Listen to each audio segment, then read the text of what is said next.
listening to the Breda Brothers, two of us. For best results, use both ears.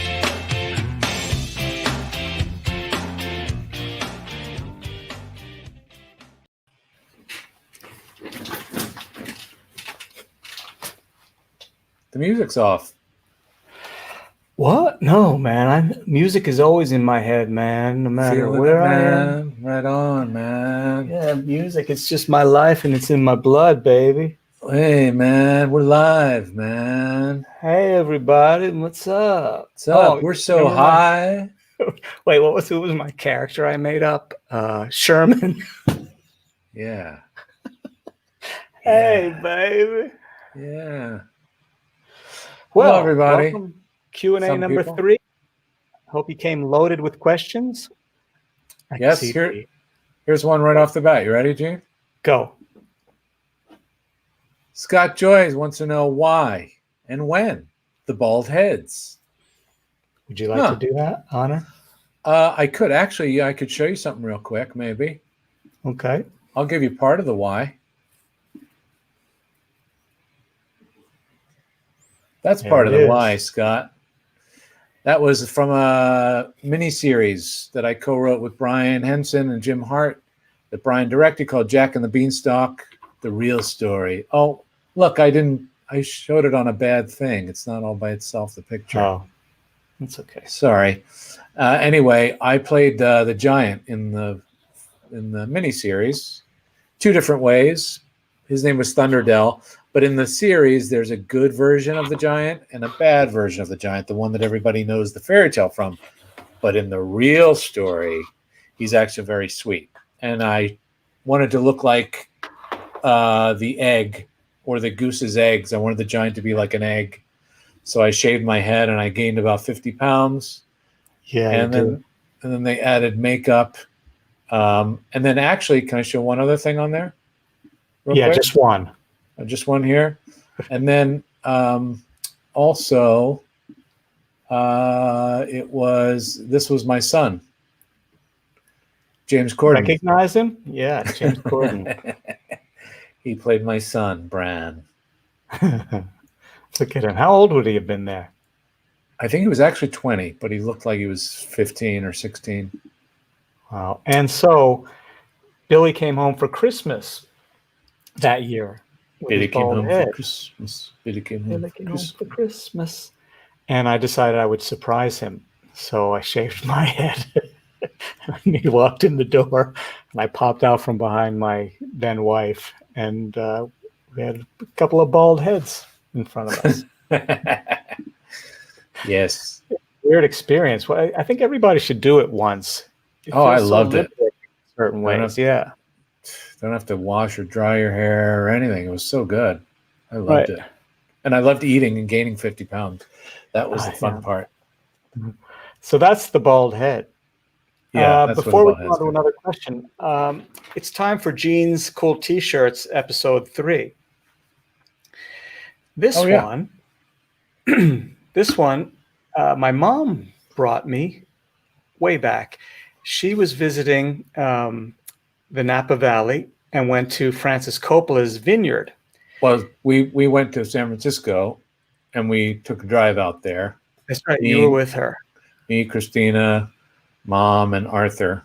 We went to And so, will you tell that part since you were there? We wanted to go to the Coppola vineyard.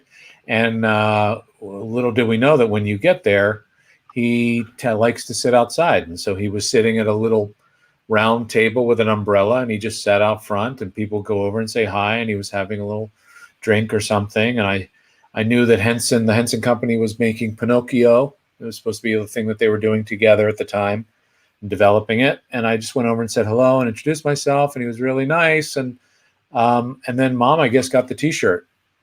And if you look right here, he signed it for me. Woohoo! There it is, Francis Coppola.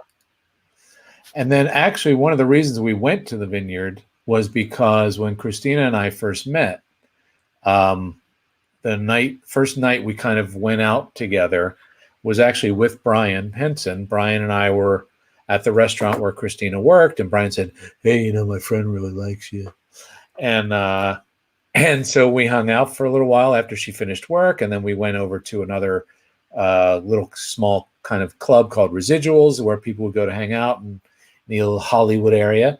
And then after that, Brian said, "Hey, why don't you guys come to my house? We'll hang out for a little while." So we went there, and Brian decided to open up a bottle of wine that Francis sent him, which was the Dracula vintage. This is 1991. He made it Dracula, and I think there were 18,000 bottles produced. It's a Cabernet Sauvignon. Actually, vintage 1983. He made the Dracula label, I think, in 91 and gave it special to Brian and I guess other friends. Anyway, Brian opened it, and the three of us drank this. And then there was a moment, actually, when we first poured it. And we were I can't remember. I think Christina was holding the glass or I was holding it.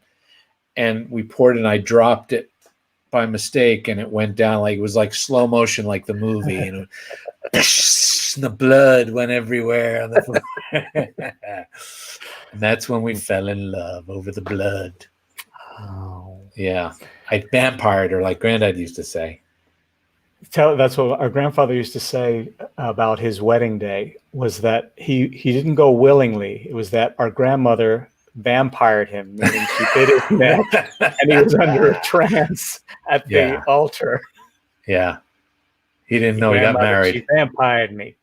Yeah, she vampired me. Hey, real quick, before we do one more question, I want to show you guys something. We've been giving some prizes away along the way, and we will continue to do that. But we got a picture this week, or just yesterday, from BLZ66, Michelle, and she wanted to show us how she placed her Pepe autograph. It's a shrine. She gave me a shrine, okay? Exactly. Look at me, I'm Incredibles. Look how Incredibles I look. And then we got, here's an image from Madison Mantis, who's watching right now. I saw her on the stream, showing her pig's feet. She was our last Q&A or Muppet Trivia champion. So Madison said she's going to put her pig's feet like that too. You're going to make a little shrine for the pig's feet? That's awesome. You should. And John Papovich, I asked him for one, but he didn't have a picture of himself with the pig's feet, just the pig's feet. And who else? What's her name? Never claimed her prize. Well, 2 books. What are you going to do? Too late. Yeah. And then the only other one then was a Puffy the Pig won the Pepe feather and the sketch of Billy the puppet. Right. We have something special to show you. Sunday show, by the way. Speaking of a lot of questions. Let's go, dude. Okay. Just want to let them know. Sunday show. Really cool guest. Jeff Keely. If you're a video gamer, you may know him. Bill, you give us credits because you know him better than I do. Oh, well, and even if you're not a gamer, he started off as a journalist for the gaming community. And basically built an empire, and he's created the Game Awards, which are huge now. Academy Awards for gaming, yeah, back in 2014, and he's become a friend. He's always been a friend of the Muppets. He tells a quick story about when he was a kid with Fraggle Rock, but he's the guy who called me to see if Pepe would want to be in the Game Awards. And then we went through the Muppet Studio and got that going. And then the following year, he asked Bunsen and Beaker, and they did a thing with a game. And it's just become this great relationship. Anyway, we thought he's such a nice guy. You'll love him. So make sure you watch. And we have 2 other very special guests join us too. So hopefully you'll watch that this Sunday. All right. Let's go to questions. Okay. There's a lot. So let me just back up a little bit. Gene, actually, do you want to do what we're planning? Yeah. And then we take questions while you're doing that. Sure. You take the controls. I will. We thought we did this way back when we right at the start, I would do some sketching, make some characters, and Billy would then give some voice to it and some characteristics to it. So we're going to bring up. He's going to draw. Draw, basically. And Billy's going to talk. And by the way, this is like when we were young, this is kind of what we did. He would draw and I would watch, and I love it. I love to watch him create things. And then if you can, watch his face while he draws. That's my favorite part. He makes all the expressions and the feelings of the characters. He doesn't even know. I'm not. Now he's self-conscious. But Jack, my son Jackson, does it now too, and so I feel like I'm watching Gene all over again. All right, what are you going to draw? Anything in particular? Or are you just going to see what happens? You'll see. All right. I'm going to take some questions. I'm going to start banging out some questions. Who would win in a wrestling match? Oh wait, I can't put. Oh yes, I can. We can still see your drawing. Who would win in a wrestling match between Bobo and Jules? They would not fight. Before? I think maybe, yeah. They would never fight. They're not aggressive characters. Let's see. Beelzy, yes, I'm sure you had. It looked great. She said, I had so much fun setting that up. Let's see. Here's one from Jesse. Jesse says, the babies in the last Muppets Now episode are hilarious. Rogan. Yes, that was a lot of fun. Oh my God, it's awesome, Gene. You know what's coming, don't you? Oh, I know exactly what it is. But the fun part was that Seth played it so straight, Jesse, and real that, he doesn't have kids. He's not used to having kids. And we thought how perfect just to create this nightmare for him. And that somehow Fozzie's been given the responsibility of babysitting. What a bad idea that is. And it was just fun. David Rudman and I, when we did Muppets Most Wanted, he and I played a lot together with these two babies that we did in the movie. And we had so much fun doing that. I asked him if he would do the one baby and I would do the other, because I was directing those bits, and I was fortunate and kind of in a position to be able to ask certain people to do certain things. So it was a lot of fun. And I just loved having the baby call him Rogan. Like somehow they knew his work, like the audience that would probably shouldn't be watching Seth Rogen movies are babies, but they knew his stuff. Why wasn't, here we go. Here's one from, where'd it go? Wait, did it just fly up in the air? What happened? Sorry, these questions are jumping around on me. Oh, and I have to figure out how to get rid of them too, don't I, Gene? You tap on it again. It'll go away. I'm trying to find it. Oh, there it is. Wait, there it goes. Okay. Sorry, folks. Technical difficulties. It's his first time, folks. You gotta. Yeah. First time managing StreamYard. Super Dave Ace asks, how did the Happy Time murders change throughout development? Many ways. Actually, it was I think if I'm right, a 10 years in the making, when Brian first got excited about the idea and started working on the script and the idea of the story. We even shot some little test footage he asked me to play Phil back then. It just developed over time, different writers, different input, different characters. Ultimately, Melissa McCarthy and Ben got involved, and STX got involved. And so the story started to get more tailored around Melissa and her brilliance and what that relationship would be if it were Phil and Melissa. And then we started talking about how we got along. And so it changed. One of the things that I missed about the final outcome was Phil's kind of redemption, or at least Phil's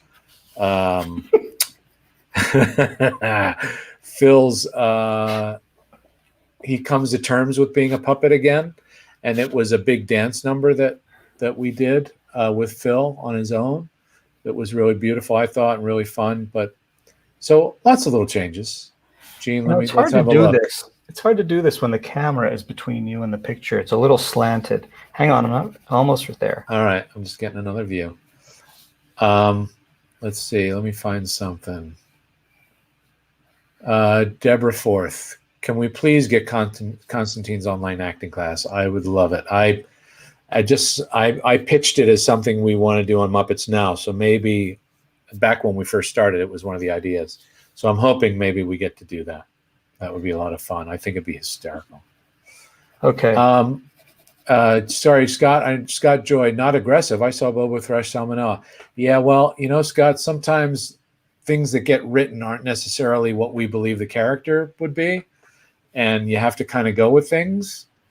But to me, Bobo is not an aggressive guy. They wanted him to be that way because he's a bear, and I personally don't think that the bear has to be bear-like and angry and aggressive, and that was back then, and he's developed over time. So to me, Bobo is like a guy who's just, if anything, he would avoid getting into confrontation because he's just grateful that he's not in a zoo, that people let him out in the real world. He's like, thank God they don't know. So to me, it's not about, I don't think he's an aggressive character, and I think we've avoided that probably a lot since then. But there he is, Gene. Who is this? This is Johnny Russo. His ears have grown. Johnny Russo was our first stepfather. Yes, a Italian-American used car dealership owner. He did actually wear a horn on his chain, and he liked to wear his shirt open even wider than that. Yeah, after I did that, it came all the way down. It was the big open chest. He liked to have his chest and hair showing. And he was from New Jersey, and that is what he looked like. And I teased him so much with this. I think the whole family unfortunately teased him a lot. We we had a dog that tore the wallpaper off of a kitchen wall, and so there was a while before it was repapered, so it became a drawing spot for me. So I used every opportunity to tease Johnny. So if he would say, if we would be eating all the food in the fridge, all the yogurts, he would say, boys, what kind of yogurt don't you like? Yeah, that's what I'm getting. Okay, I'm just going to buy plain. So there's something for me. So I would draw a plain yogurt cup on the wall, or I would draw. Did you already say we were waiting for wallpaper? Yeah. But it was the plaster wall. Yeah. Right. Or I would draw a kid going out on Halloween as Johnny Russo with a mask that looked like this. That was my favorite one. Or the one where he was upset with you and you had your guitar on and he was yelling and you would strum over his yelling. And he said, I was providing a score. He goes, that's okay. No, you were playing over him so he wouldn't yell. And he goes, that's okay. I'll play my flute one day. And next morning, there was Johnny as an elf playing a flute on the wall. We tortured him. But he was a scary guy, too. Yeah. Not like we just tortured him. There was something we were afraid of, and I think that was our defense. Our way of defense. Yeah, a defense mechanism. All right. There's Johnny. Johnny didn't last too long. 3 years.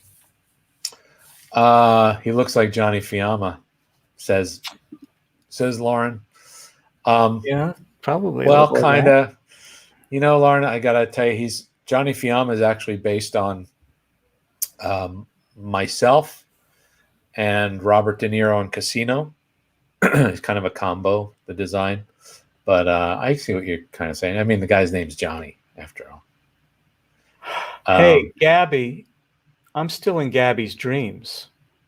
What? Gene? Are either of you horror fans? If so, what are your favorite movies? Also, Gene, please control your metaphysical presence. You are still in my dreams. Okay. All right. Well, I'm not going to ask what I'm doing in those dreams. But I hope it's pleasant. Just did. Pleasant. Thank you, Gabby. Sweet dreams. let's see who else. All right, I'm gonna draw something new. Oh wait, Okay. you never spoke like him. You have to give him a voice and stuff. Oh. Well, I kind of did when I said, "That's all right, Gene. That's okay, Gene. I'll play my flute one day." It's kind of like Johnny Fiamma. Why wasn't Rolf in Muppets Now? Because we didn't do a lot of musical stuff probably this first time around, and those were these sketches or these shows that we did. Those were the ones that were chosen, and I wish we had done more music. Hopefully, we'll do another round of them, and I believe if we do, there would be more music involved. What else? Marshall Grover. Oops, sorry, wrong one. Marshall Grover, can you talk about the creation of Big Mean Carl? When did he start? When did Muppets he first Tonight. show up? Okay. Muppets Tonight. At least that's when I first knew him. I don't know. I'd have to ask Jesse if he knows if the puppet were in something else before. Jesse, if you happen to know if Big Mean Carl was in something before. But the creation of him. I think it was. I don't remember how it actually started. All I know is that I had been working on other characters that were three-dimensional, and I was thinking about backstories, and I just wanted to do something that was just blatantly crass and had no real thought process, was just as loud and obnoxious as I could be.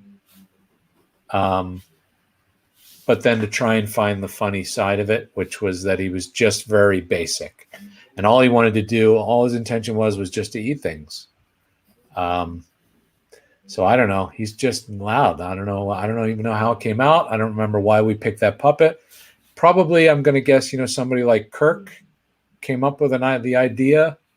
And I just tried to do what I could with it. Sorry, not a great answer, but.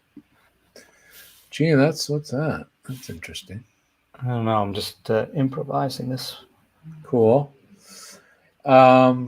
If you were, let's see, what's this one say? Evan Laidler, if you were the guest stars on a Muppet Show style variety show, what acts would you want to do on it? What do you think, Gene? Is he asking me or you or both of us? Both of us. I would do trapeze.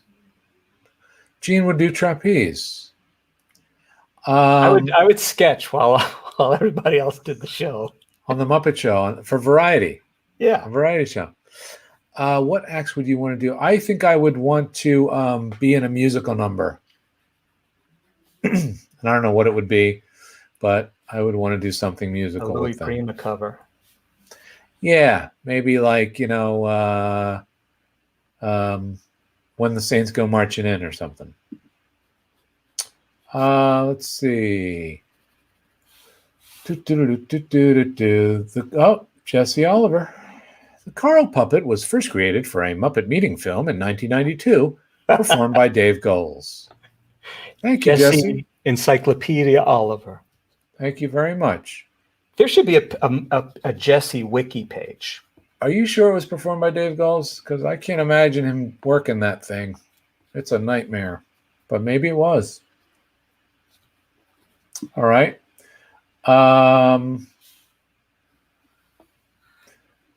Christopher Smigliano says, "Oh, wow. A kneaded rubber eraser. How retro." No, it's not retro. People use them all the time these days. Are you an artist, Christopher? That's not what Christopher said. Well, what does he use? Retro for him. If you're an artist, what are you using? Digital, probably. I have a question. For Andrew's question. Andrew Vesky says, I'm sorry. Who performs the Swedish chef's hands now? Well, normally, in a normal situation, I usually ask and hope that Peter Lintz is available.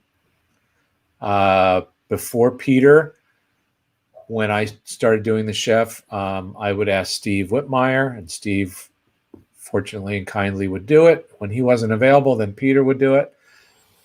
When we're doing things now from home a little bit, I don't know if you. I do it. I do the hands. Oh my God! Look who's here! This is the new hands at home. Yeah. Was he just That's standing Jackson. out there waiting for a moment to jump in? He could hear me through the wall. Thank you, Jackson. You good? Thanks, got it. Thank you very much. Hi, Michael. That's an inside joke. Oh, he didn't hear you. Okay. All right. Looks like Anime Game 16 says looks like the Muppet Newsman. Anime Game 16. If you didn't hear, we have a guy named Jeff Keely coming up on our next episode. Look him up. GeoffKeiGhley. Jeff Keely, big gamer guy, and really interesting. Check him out next week. Let's see what else we got. All right. Oh.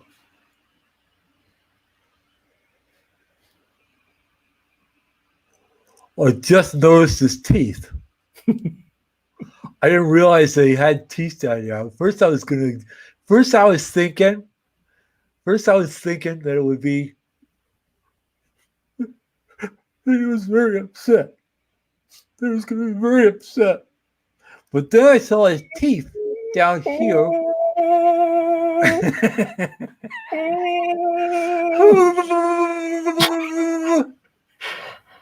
Maybe he's cold. Hey, Charlie, are you cold?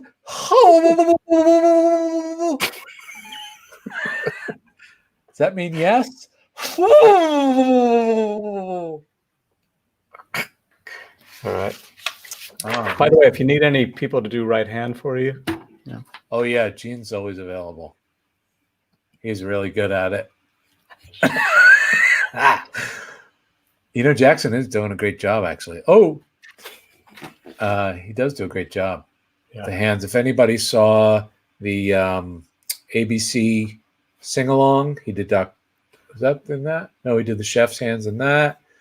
He did on James Corden. He did Dr. Teeth's hands and the chef's hands then too. He did great. And also on when Chef was on the Alton Brown. What do you call it? His what's it called? Oh, you mean Quarantine Kitchen? Quarantine Kitchen. Thanks. So, Gene, it's 5:30 already. Ay. We're going to try and keep this one a bit shorter, folks. I'm trying to answer as many questions as possible. Let's see. Jesse, Lauren Riccardi on the lefty. Lamango Kaijura noticed your finger, Jackson. I mean, Gene noticed your finger. What about my finger? Oh, that. Maybe I shouldn't have done that. Evan Laidler asks, although we did take a question, I'm going to try and find some other ones. What books are you both reading at the moment? Any books you'd like to recommend? Well, I write and illustrate children's books. So all the reading and a lot of them are nonfiction. So all the reading I tend to do are research for my books. So at the moment, I'm reading a number of books on the life of Andrew Wyeth, the painter, and his childhood, because that's the subject, the childhood of Andrew Wyeth, the painter. I just finished one on Steven Spielberg's childhood, so I was reading all about him. So I have a stack of pleasure books that never get read, but I love the research, so I'm not complaining too much. That's what I'm reading. And I'm not reading anything. I don't read a lot of books. You read my emails and texts, right? I read Gene's texts and I read his books, but that's about it. Here's one. What's this? Jesse, any stories about meeting Jerry Lewis on the Telethons? Well, yeah. So the first time, should I tell this one? The first time we met him, I'll try and make it as quick as possible. First time we met him, Johnny and Sal were on. They asked, and Brian and I went, and we went to where they were shooting, and it was like it was like these cubicles almost, except he had his own desk area, and there was a wall kind of behind him. He was at the end of this big long room, this big long ballroom, I guess it was. And we went and we met, and I was in, awe, couldn't believe it. But he had red socks on, knee socks and shorts, and he got up and he came over and we shook hands, and he was basically every impersonation that you've ever seen of Jerry Lewis, all wrapped up into one kind of conversation and meeting. So at first he was very cordial, wonderful to meet you boys, terrific. With the lozenge in the mouth, like he did. He had a candy. And he told Brian and I that we reminded him of him and Dean. Wow. That Johnny was like Dean, and he loved Sal because Sal reminded him of him. And he said, and then he got emotional, and he said, "I just want to tell you boys that I just think it's wonderful what you do." And he started like he got choked up. So then he did the emotional Jerry that Martin Short does. And then within an instant, do I have it here? He took the stapler off of his desk and he went like this. He goes, "And I just want to tell you how much I appreciate you being here. Oh, look away though." And he stapled his crotch. He pretended to staple his crotch. And went, "I'm the lady with the staple." And we were just, I think Brian and I were just like this the whole time. And then he goes, "Are you Italian?" I said, "Yeah." He goes, "I've got red ice pops. Would you like one?" I was what like, does that "Okay." have to do with Italian? I don't know. And so he got up and he turned around and he had his own little freezer behind him, his little mini freezer refrigerator. And he went back and he got us each red ice pops. And he gave us ice pops, and we sat and we ate ice pops with Jerry Lewis. Do you know what that reminds me of? Go ahead. Sorry, finish the story. Oh, and then finally the last thing was, he came back and he said, "You remind me of Dean and I. You guys remind me of Dean and I. Cheryl," or whatever I can't remember his assistant's name. "Cheryl, get them the routine we never did." And I said, "What?"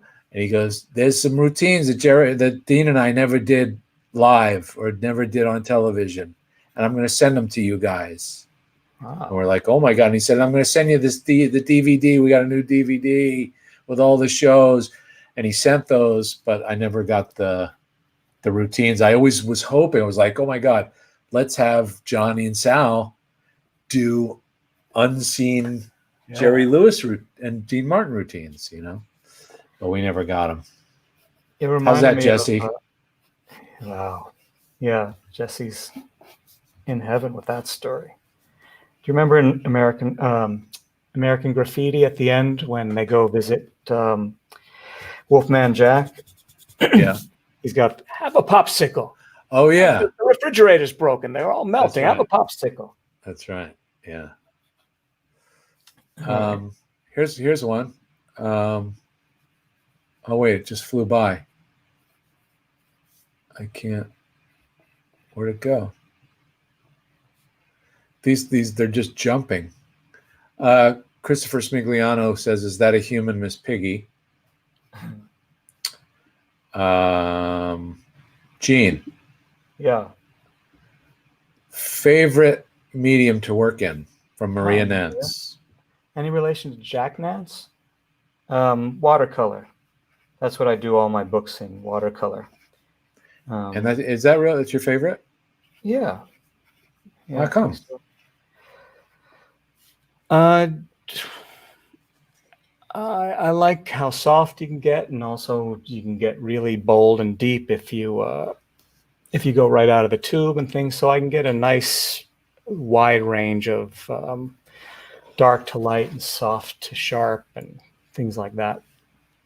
And I like areas that are really tight in an image, and areas that just allow the water to let them go in any direction, the paint go in any direction it wants, and become its own thing. So I like the spontaneity of that too. Cool. All right. So here's Pizza Teresa's cousin. Oops. Wait. Sorry. That's my mistake. Oh, Pizza Teresa. I don't really have a voice. She's great, though. She has the eye that you do. Where one eye is a little bit in. Yeah. You take your glasses off so you can do.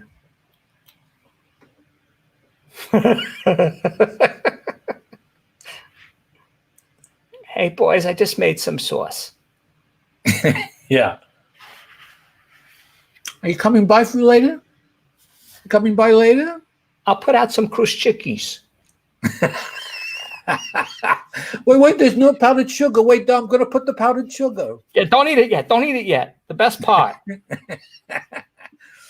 Athena Fandubs. I don't think we've ever taken a question from Athena. Yeah. It's a lovely name. Bill, do you have any fun memories from the Electric Mayhem concert back in 2016? Greetings from Spain. Oh, España. Oh, my wife Christina would be so happy to see you on here. She was born in Madrid. Yeah, Gabby Verducci says sauce. Sauce. Actually, though, you'd call it gravy, right? Depending on what part of South Philly you're in. Or Jersey, yeah. Let me see. Well, I can tell you a fun memory. I can tell you the one that just pops into my head, which is when we first started the concert, we could see, we have monitors, so we can, we're looking at what the camera sees, right? We don't see the audience. So before it started, we were all waiting. We looked out, and I'd say there was about 200 people out there. Because they had different concerts going on in different parts of Golden Gate Park. So as a new concert would begin, people would migrate to those areas or the places that they wanted to go. And, oh, that's my wife. You're on. There she is. I thought you were done. No, but Athena is from Spain. I was just saying. Athena from Spain. Ah, hola, ¿cómo está? So, hi. Where's mine? What was I saying? Oh, so there was about a couple hundred people out there. We're like, oh my God, how great.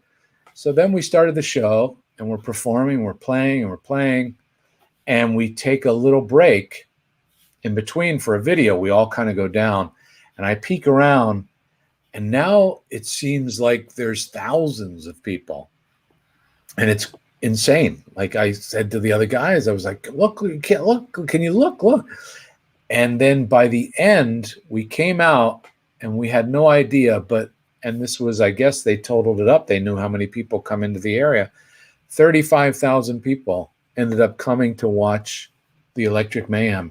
And that's all we could see. Wow. Was this huge field of people cheering and screaming to a puppet band. We were like, okay, well, we're glad you joined in on the illusion. It was amazing. I couldn't believe it. I couldn't believe how it grew. Yeah. It was highlight of that concert. Yeah, it was crazy. Who's this, Billy? Oh, that's Derek. That's one of my favorite characters that you create. It was one of my very first characters when I was like in my early teens. You tell them where it came from. Well, it was a big ripoff. I used to love this underground cartoonist named Vaughn Bodie, who created Cheech Wizard and all these other cool lizard characters. A lot of graffiti artists have used his style or even ripped off some of his characters, but it's Vaughn Bodie, B-O-D-E. And so the lizards had these big noses and things just like this and the big eye like that. So it was very much like that. And I had a dog named Derek, who this was named after. So I love him. And he had boots. You did the boot feet, which was my favorite part of him. Yeah, I mean, they weren't boots, but they were feet that were shaped like boots. It was more like just like that. Yeah, with a heel. I love that. Because he didn't have as big a belly, but there he is. Scott Joy is asking, Gene, do you have new book projects percolating? Yeah, well, the like I mentioned earlier, the next everybody one, can I just say something? Sorry, real quick. there's a lot of comments. Everybody loves Derek. I don't know why you haven't done something more with him. Really, I don't see them. Oh, I see him. The good drawing. That's Derek, amazing. Derek. Lamango, Kijura. Sure. Yeah, well, maybe I will. Who knows? You should. Yeah, there's Derek. Scott. Yeah, well, the next, sometimes I started as an illustrator for other authors, and then for a long time I was writing and illustrating my own books, which I still do.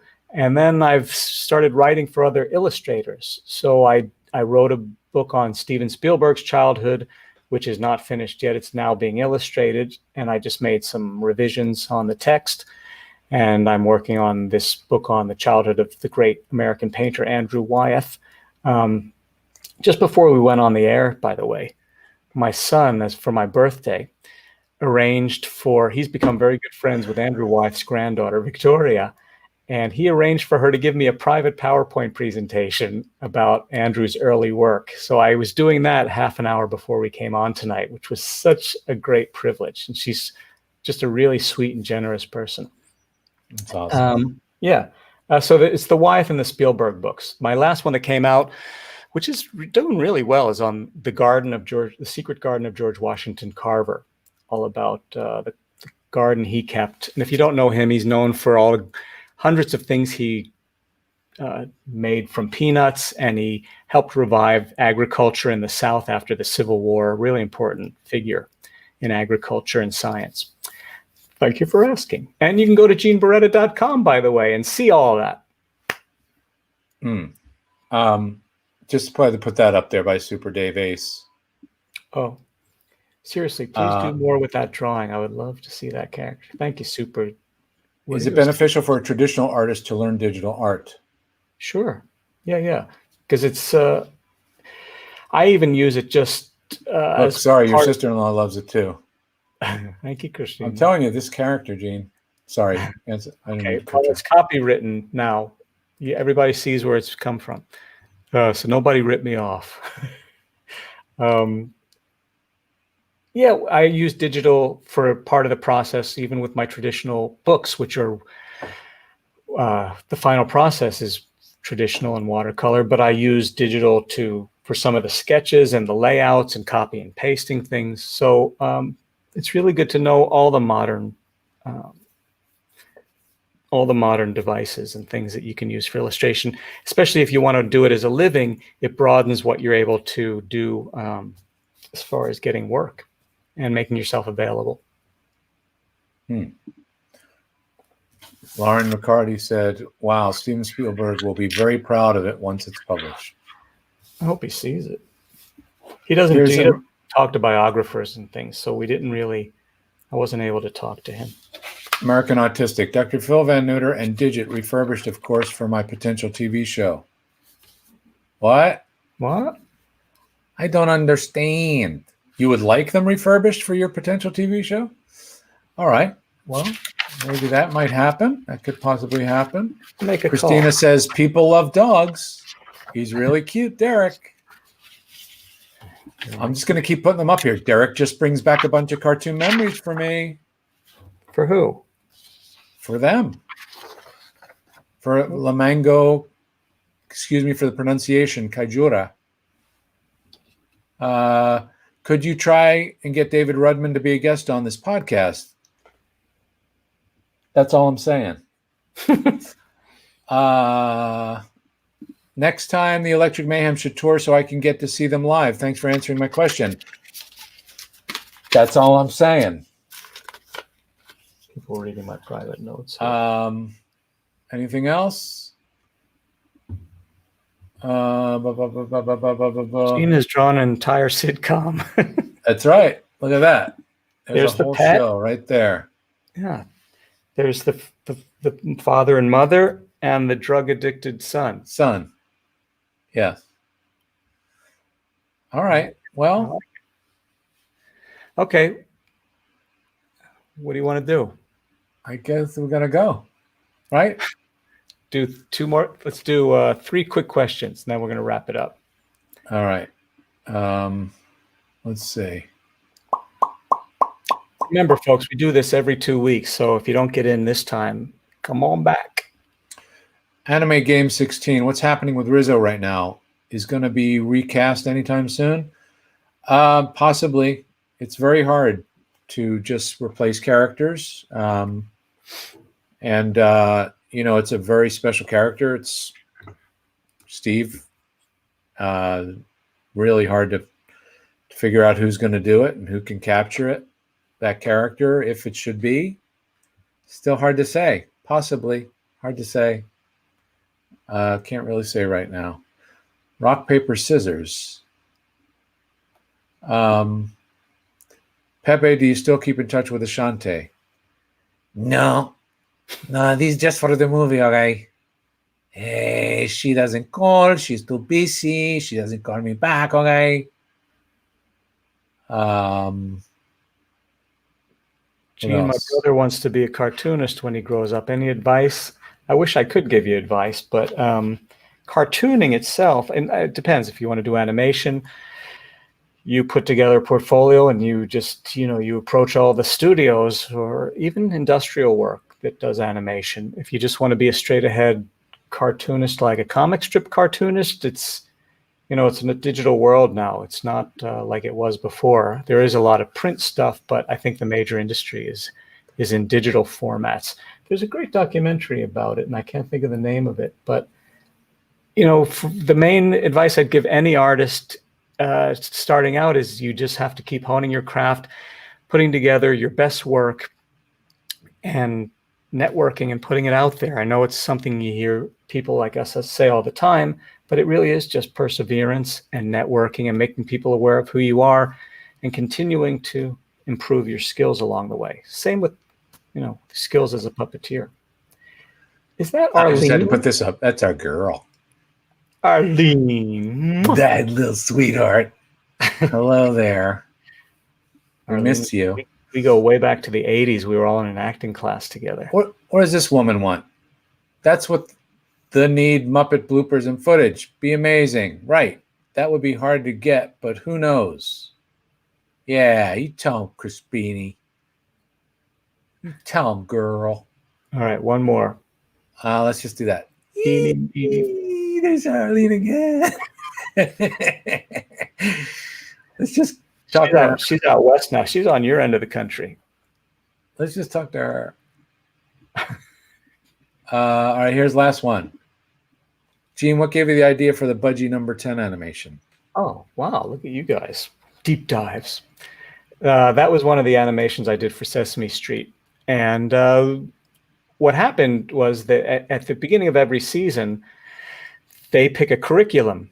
And if you contact them and you ask if they want to see work, well, in my case anyway, this is what happened. I met the producer through Kevin Clash. He introduced me to the producer because I moved back east and I was trying to figure out what to do next. So I met her. She showed me the curriculum for things that they were going to talk about or teach in the next season. And so I just brainstormed around things like the number 10 and the letter C and empty versus full.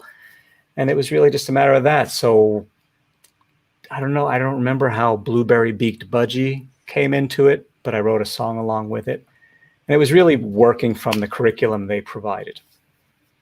It's on my website if you want to check it out. Christopher, you have no idea. All right. Shall we wrap it up? Yeah. We'll be back in 2 weeks. But remember Sunday, it's a really interesting episode with Jeff Keely. Jeff and Keely? Even if, like Billy said, even if you're not into video games, it's still an interesting conversation. And we have a couple junior hosts that you might want to meet. Oh, you gave it away. No, you just gave it away. I didn't say anything. What is that? Junior as in their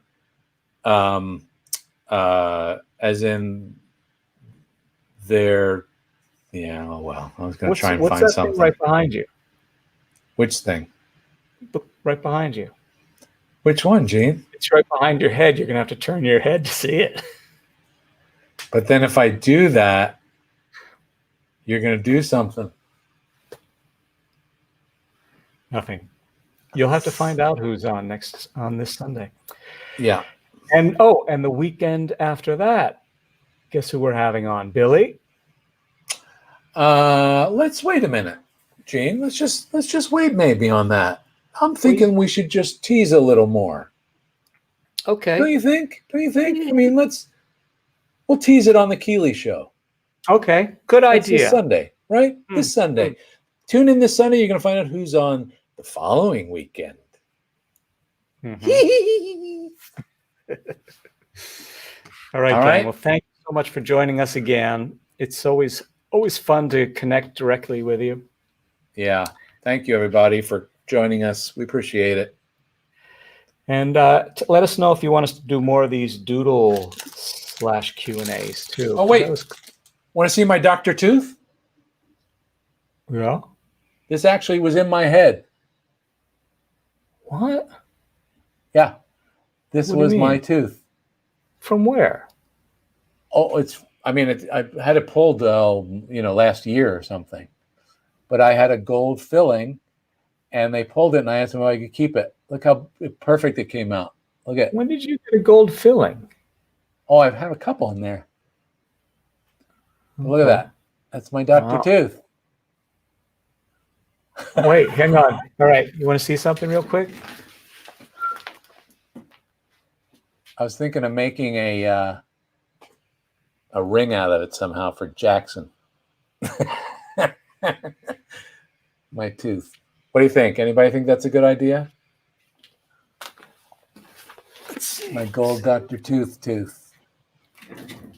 Used to be in my head. Oops, how are we going to see this with the reflection? There's my I don't know. skull. There.